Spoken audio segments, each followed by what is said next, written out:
Paxta tumanidagi birinchi maktab. Bu maktabga dars tahlili uchun keldik.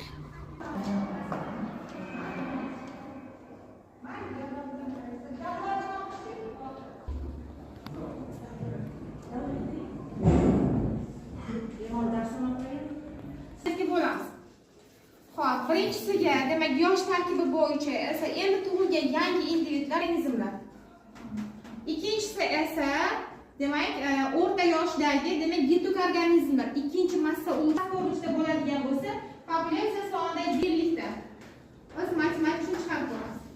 Jami individlar sonini esa 50 tadan chiqargan holatda o'rtacha hisobda 20 ta deb olamiz. Populyatsiyada organizmdan strukturali bo'yicha massa bo'lishini topishimiz kerak.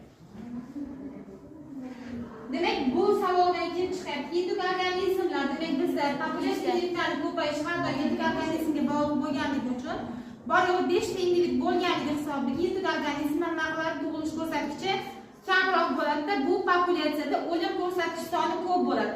Nima uchun?